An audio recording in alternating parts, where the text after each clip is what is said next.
Good afternoon and thank you so much for joining us here on Mirror Now on this special conversation. Viewers, the big focus has been the centre's big stimulus package and how the governments are now going to deal with the massive humanitarian crisis, which is the migrants issue. Joining me right now is the Chief Minister of Jharkhand, Mr. Soren. Thank you so much, Mr. Soren. धन्यवाद हमसे बात करने के लिए. Mister Soren, इसके पहले कि हम जो बड़ा इशू है माइग्रेंट्स के मूवमेंट को लेके उसके बारे में बात करें, मैं आपसे ये चीज़ पूछना चाहती थी क्योंकि ये अभी अभी थोड़ी देर पहले आया है. केंद्रीय मंत्री पीयूष गोयल ने कहा है कि हमने तो बहुत सारी श्रमिक ट्रेन शुरू करी, लेकिन कुछ राज्य हैं राजस्थान, झारखंड, छत्तीसगढ़ और वेस्ट बंगाल जो ये ट्रेन्स की अनुमति नहीं दे रहे हैं. आप इसका क्या जवाब देना चाहेंगे? बड़ा अजीब सा सवाल आपने कर डाला तन्वी जी. पीयूष गोयल साहब से मुझे ट्रेनों को लेकर लगातार हमारी खुद से उनसे सीधी तौर पर संवाद होती रही हैं और ट्रेन चालू होने को लेकर उन्होंने हमें इसकी जानकारी दी. हमने उनको धन्यवाद दिया. हमने चूंकि डिमांड भी रखी थी, मौखिक रूप से भी कहा था, लिखित रूप से भी गृह मंत्री जी को भी हमने पत्र भेजा, प्रधानमंत्री जी को भी आग्रह किया था. और आपको मैं थोड़ा डाटा बता देता हूं. लगभग 106 राज्यों ने हमसे एनओसी मांगा है ट्रेन के लिए और हम लोगों ने लगभग 110 ट्रेनों की एनओसी हम दे चुके हैं, जिसमें हमारे 50 ट्रेन पहले ही आ चुके हैं. और ये किस आधार पर गोयल साहब ने कहा ये तो मैं नहीं जानता, लेकिन मुझे लगता है कि शायद इनको जानकारी का अभाव रहा होगा. उनको नहीं मालूम होगा कि किस राज्य में कितनी ट्रेनें चल रही हैं, तो शायद मुझे लगता है गलती से उन्होंने बोल दिया होगा झारखंड का नाम. नहीं तो हमारे पास अगर नहीं हो तो अपने ट्रेनों की लिस्ट भी आपको भेज सकता हूँ, कितनी ट्रेनों की लिस्ट हमने अनुमति दे दी है और कितनी ट्रेनें हमारी आ चुकी है. जी, मतलब सुनने में अगर कोई देखे ये जो उन्होंने बयान दिया है तो ऐसा लगता है कि सारी की सारी जो उन्होंने स्टेट्स गिनाई हैं, राज्य गिनाए हैं, वो सब ऑपोजिशन वाले हैं. कहीं इसमें कोई राजनीति तो नहीं, पर वो छोड़ देते हैं. सोरेन जी, मेरा सवाल फिर आपसे ये रहेगा कि आपके जो माइग्रेंट्स हैं, जो पिछली बार आपने हमें आंकड़े दिए थे, उतने लाखों लोगों को वापस लाने के लिए जो आपने अपना प्लान दिया है ट्रेन्स का, क्या वो अप्रूव हो चुका है? देखिए, इसमें हमारे करने से ही सिर्फ बात नहीं बनती है. इसमें जो रिलेटिव स्टेट्स हैं जहां से मजदूरों को आने होते हैं, वहां के स्टेट की भी एनओसी कंपलसरी है. और इसको लेकर जिस तरीके से 1 बाय 1 कई राज्यों ने कभी एनओसी दिया, कभी नहीं दिया. और चूंकि अब भारत सरकार ने खुद से ट्रेनें चलाने प्रारंभ कर दी हैं, तो ऐसी स्थिति में लगता है कि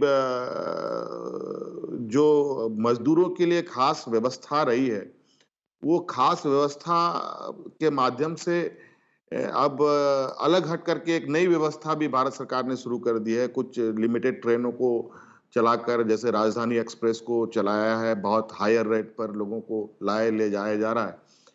मजदूरों को तो संभव नहीं है उन चीजों पर अभी सवार होना. इसलिए मैं जितनी तेजी से अब लोग मांग रहे हैं एनओसी हमारे राज्य में ट्रेनें को भेजने के लिए, और उतनी तेजी से हम लोग भी एनओसी इवन सभी राज्यों को भेज भी रहे हैं. और इसी पर हमने कहा कि 110 एनओसी हम लोगों ने दे रखा है. और बल्कि हम लोगों ने, हमारे चीफ सेक्रेटरी ने 4 दिन पहले हमारे अंडमान निकोबार में फंसे लोगों को प्लेन से लाने का भी रिक्वेस्ट डाला हुआ है सेंट्रल गवर्नमेंट को. लेकिन अभी तक कोई एनओसी हमें प्राप्त नहीं हुआ है कि उन मजदूरों को हम जल्द से जल्द अपने राज्य में ला पाएं. इसलिए हमारी प्राथमिकता अभी बड़ी पैमाने पर मजदूरों को लाने का है, और उसमें जितना अधिक लोग एनओसी मांगे, राज्य मांगे, हम देने को तैयार हैं, और ये लगातार जारी भी है. आपने कहा बीच में कि कुछ राज्य हैं जो जल्दी से दे देते हैं, कुछ कहीं पे एनओसी नहीं मिलती है. क्या कारण है एनओसी में जो मिलने के जो अड़चन आती है, वो क्या हो सकती है कि कुछ राज्य नहीं दे रहे? अब मैं किसी राज्य की कोई टिप्पणी नहीं करना चाहूंगा. हो सकते हैं उनकी आंतरिक स्थिति कुछ ऐसी रही हो, या जो उनकी लॉकडाउन क्योंकि भारत सरकार ने तो लॉकडाउन घोषणा कर दिया। अब उनको अनुपालन तो राज्य सरकारों को करना होता है और राज्य सरकार की चिंताएँ आज के दिन में चरम पर है। कोई काफ़ी तेज़ी से संक्रमित हो रहा है, कोई धीरे से संक्रमित हो रहा है, कोई अलग-अलग तरीके से चीज़ें। ये तो स्थिति ऐसी हो गई है कि भारत सरकार ने ये लॉकडाउन इम्पोज़ करके केंद्र सरकार और राज्य सरकार में एक अलग से डिस्टेंस क्रिएट कर रखा है। तो राज्य सरकार भी अलग-अलग तरीके से अपना-अपना हुँ। व्यवहार में है और आज लेकिन हाँ, ये अब धीरे-धीरे ये चीज़ें नॉर्मल इस सिचुएशन की ओर जा रहा है और हमें बड़ी तेज़ी से ट्रेनें राज्य में आ रही हैं। लगभग हर दिन 6-8 ट्रेनें हमारे यहाँ आती हैं और भारत सरकार ने जो स्पेशल ट्रेन चला रखी है पैसेंजरों को लेने के लिए, वो एक अलग चल रही है। तो इसको कुल मिला-जुला करके मैं कहूँगा कि एवरी डे जी। हमारे यहाँ 10-15 हज़ार लोग लीगली तौर पर आ तो रहे हैं, फिर अदरवाइज़ लोग पैदल जो चल रहे हैं, वो अलग पहुँच ही रहे हैं। अलग-अलग रिसोर्स से लोग चल रहे हैं, वो लोग तो आ ही रहे हैं।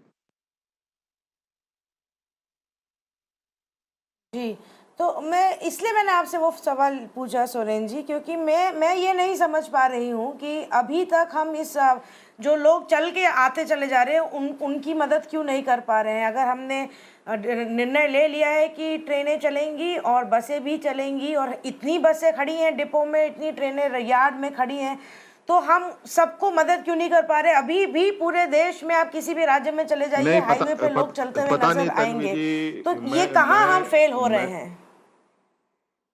तन्वी जी, मैं खुद ही अभी जाने वाला हूँ, अभी अपने पदाधिकारियों से बात करने जा रहा हूँ। और जो हालात लगातार देखने को मिल रहा है आप लोगों के माध्यम से समाचार पत्रों से, जिस तरीके से लोग पैदल चल रहे हैं और जिस तरीके से ट्रेनों में कटने पर मजबूर हो रहे हैं, ये बहुत ही भयावह स्थिति है। और मैं अपने राज्य के अंदर प्रवासी मजदूरों को पैदल चलने की आवश्यकता ना पड़े, इसकी मैकेनिज्म के लिए मैं अभी बस आपके मीटिंग के बाद एक बैठक करने जा रहा हूँ कि राज्य के अंदर हमारा कोई भी मजदूर को अब जो दूर-दराज से सफ़र करते आ रहे हैं, उनको अब चलने की ज़रूरत ना पड़े और उनको कैसे हम उनके घरों तक पहुँचाएँ, इस सब्जेक्ट पर हम लोग अभी डिस्कस करने जा रहे हैं। ठीक है। अभी जो ये एक दूसरा आपका बड़ा चैलेंज होगा, जैसे आप इन लोगों को ला रहे हैं और हमने पहले भी इसके बारे में चर्चा की थी कि उनमें अब केसेस निकलने शुरू हो गए हैं सोरेन जी। झारखंड में रोज़ हम देख रहे हैं 10, 15, 22 जो नए केसेस आ रहे हैं, वो सब ये प्रवासियों ही हैं जो टेस्ट पॉजिटिव हो रहे हैं। आपके बगल में बिहार में तो वहाँ पे एक-एक दिन में 300 केसेस निकल रहे हैं अब। तो ये जो डर था वो सही हो रहा है, पर इसको कैसे आप हैंडल करेंगे? कितना इंफ्रास्ट्रक्चर, कितने बेड्स और कितने टेस्टिंग किट्स तैयार हैं? देखिए तन्वी जी, ये मैं पहले से ही कह रहा था कि मेरी समस्या उस समय नहीं थी, मेरी समस्या अब बढ़ेगी। जब मैं शुरू से ही इस बात के लिए तैयार था, हालाँकि ये बात तो पहले होनी चाहिए थी, खैर कोई बात नहीं लोग अपने घरों की आ रहे हैं के लिए चल पड़े हैं, ये खुशी की बात है और वो पहुँचे सुरक्षित, ये भी ज़रूरी है। और अब जिस तरीके से लोगों की यहाँ संक्रमित होने की संख्याएँ बढ़ी हैं और वो अप्रत्याशित नहीं है, ये होना भी था क्योंकि जब 500 लोग पूरे देश में संक्रमित थे, तब बस, ट्रेन, हवाई जहाज सभी चीज़ें बंद थी। ऑटो तक नहीं चल रहा था। लेकिन जब हम 70-80 हज़ार संक्रमित हो चुके हैं देश में, तब हमारे बस भी चालू हो गए हैं, ट्रेन भी चालू हो गए हैं, हवाई जहाज भी चालू हो चुके हैं। अब तो ये चीज़ें एक दूसरा शेप में हम अभी कुछ दिनों के बाद देखेंगे जब सारे प्रवासी, सारे भारतीय अपने-अपने घरों में ओरिजिनली पहुँच जाएँगे। उस समय एक स्थिति पैदा देश के अंदर होने जाएगी। और इसको लेकर जो हुँ। मेडिकल सुविधा हमारे पास है, ये एक चुनौती ज़रूर है। हाँ, अभी जिस तरीके से हमें टेस्टिंग करने की जो आईसीएमआर का गाइडलाइन है, उसके तहत हम बहुत बड़े पैमाने पर टेस्टिंग के दायरे को बढ़ा रखे हैं। अभी हम बिहार से भी ज़्यादा टेस्टिंग कर रहे हैं, हम बंगाल से भी ज़्यादा टेस्टिंग कर रहे हैं और उम्मीद है जो हमारी मैकेनिज़्म है, जो हमारे डॉक्टर्स, हमारे हेल्थ कर्मी जो काम में लगे हैं, हम समझते हैं आने वाला समय में हम यूपी को भी क्रॉस कर जाएँगे टेस्टिंग को लेकर के।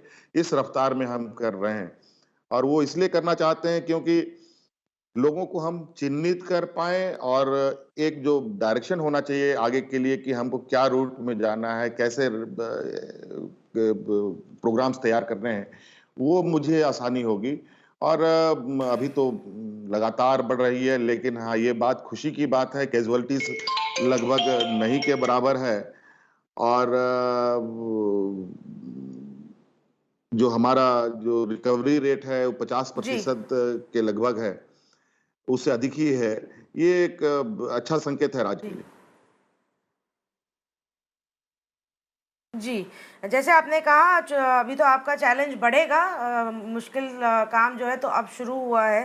सोरेन जी, केंद्रीय सरकार ने जो अनाउंसमेंट की, जो 20 लाख करोड़ में से अब तकरीबन हमारे पास डिटेल्स हैं, 12 से 14 लाख करोड़ का जो प्लान अनाउंस हो गया है, उसमें कल फोकस था माइग्रेंट्स पे। उसमें उनको राशन देना, खाना देना, एक यूनिवर्सल राशन कार्ड जो अगले साल तक हो जाए और कुछ और छोटी अनाउंसमेंट्स की गई। क्या हद तक इससे फ़ायदा होगा और मदद मिलेगी आपके हिसाब से? तन्वी जी, गरीबों को मुफ्त राशन देने की बात भारत सरकार ने कही है। ये तो पहले से ही बँट रहा है लोगों को। ये कौन-सा नया काम हो रहा है? मुझे हुँ। बताइए जो 20 लाख करोड़ रुपया में लगभग 16 लाख के लगभग अनाउंसमेंट हो चुके हैं। किसी गरीब को अभी तक 1 रुपया मिला है क्या? ये कुल मिलाकर के मैं इसको नटशेल में एक ही बात बता देना चाहता हूँ। अगर आप सही मायने में देखेंगे, हुँ। तो वास्तव में कोई आर्थिक मदद भारत सरकार ने नहीं दिया है, बल्कि जो हुँ। लेन-देन हुआ है, कुछ पेमेंट्स हैं, जो भुगतान करने वाले हैं, उसको डिले कर दिया गया है कि आप ये ब्याज इतने दिनों तक आपको ये ब्याज में ये नहीं देना पड़ेगा, उतने दिनों तक ये नहीं देना पड़ेगा। ये एक हिस्सा है। दूसरा है, हमारा ही पैसा, हमें ये जल्दी लौटाने की बात करते हैं। जैसे जीएसटी हो, वो इनकम टैक्स के हैं, ये तो हमारा राइट ऑलरेडी है। ये कहा जाए कि जी। अभी ऐसा कोई सरकार के खजाने से एक भी रुपया मदद के तौर पर लोगों को नहीं प्राप्त है। बिल्कुल ये क्लियर है और जहाँ मुफ्त अनाज की बात है, मुफ्त अनाज तो हम लोग पहले से ही देख रहे हैं। अगर आज आप हमारे राज्य के ग्रामीण क्षेत्रों में देखेंगे, तो आपको पता चलेगा कि आज राज्य में कोई भी हाहाकार की स्थिति हमारे यहाँ नहीं है। बिल्कुल सभी नॉर्मल ये सिचुएशन में हैं। हाँ, हुँ। ये ज़रूर है लोग बाहर से जो आ रहे हैं, वो लोग थोड़ा-सा परेशान ज़रूर हैं क्योंकि उनको मतलब गाँव में ही लोग रोक देते हैं, थोड़े दिन के लिए क्वारंटाइन करते हैं। ये थोड़ा-सा हुँ। एक अभी लेकिन हाँ, इतना ज़रूर है कि वो अपने बाल-बच्चों को अपनी आँखों से देख रहे हैं, अपने गाँव के लोगों को देख रहे हैं, जिससे कहीं न कहीं उसको मोरल बूस्ट अप होता है। और जो इस महामारी का फर्स्ट ट्रीटमेंट है, जिसको अभी हम लोग खाली इवैल्यूएट कर रहे हैं कि इम्यून सिस्टम डेवलपमेंट करने का, कैसे डेवलप होगा। और मुझे लगता है कि ये तो कोई बात किसी हुँ। के बंदे के कनपट्टी पर रिवॉल्वर रख कर के आप उसको तो नहीं बोल सकते कि जल्दी ठीक हो जाओ। ये तो अपने इनर ये से ही ठीक होगा। हुँ। अब जो रफ्तार है, इस रफ्तार में हम बिल्कुल कंफर्टेबल हैं और ये हम लोग रफ्तार बढ़ाएँगे, ऐसा हम उम्मीद करते हैं। लोगों को लगातार मेरी प्राथमिकता भी है, अभी के जो सिचुएशन है, जीविका और जीवन हमारी पहली प्राथमिकता है कि लोगों की जान कैसे बचे, एक भी मज़दूर ना मरे, ये हमारी प्रायोरिटी है और इस प्रायोरिटी के साथ हम अभी आगे बढ़ रहे हैं। अगर अगर आपके पास समय हो तो बस मेरा आपसे एक आखिरी सवाल, क्योंकि आपने कहा कि अभी तक जो अनाउंस किया है वो तो हो ही रहा था या वैसे भी सरकार को देना चाहिए था। क्या अनाउंसमेंट ज़रूरी है? क्या क्या आपको लगता है कि डायरेक्टली इन गरीबों के और प्रवासियों के हाथ में पैसा देना चाहिए ताकि वो जो वो पूरा का पूरा सिस्टम है वो इम्प्रूव हो सके, सिर्फ राशन से नहीं होगा या मनरेगा के एक आश्वासन से नहीं होगा? आप देखिए तन्वी जी, ये कर्ज देने की बात करते हैं एमएसएमई, छोटे लघु मध्यवर्गीय व्यापारियों को, लेकिन उसमें जो ब्याज है उसमें कोई कमी नहीं है। आप ब्याज में क्यों नहीं कमी किए?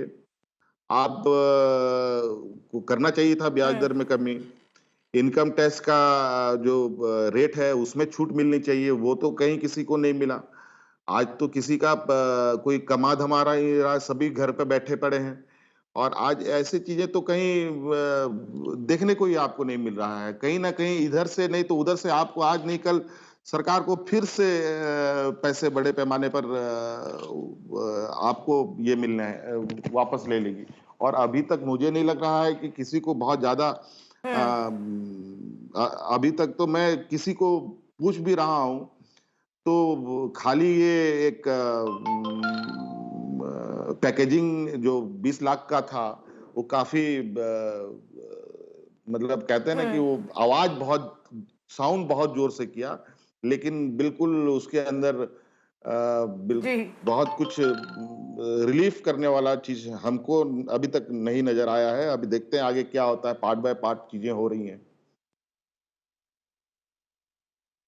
जी, ये आपने सही कहा, देखते हैं आगे क्या होता है, लेकिन 15 से 16 लाख के करोड़ की तो अनाउंसमेंट्स हो चुकी हैं, पर इम्प्लीमेंट कैसे होंगी उसका ओनस राज्यों पे भी है। तो आपसे बातचीत चलती रहेगी। सोरेन जी, आज हमें अपना समय देने के लिए धन्यवाद, हमसे बात करने के लिए, दर्शकों से बात करने के लिए धन्यवाद।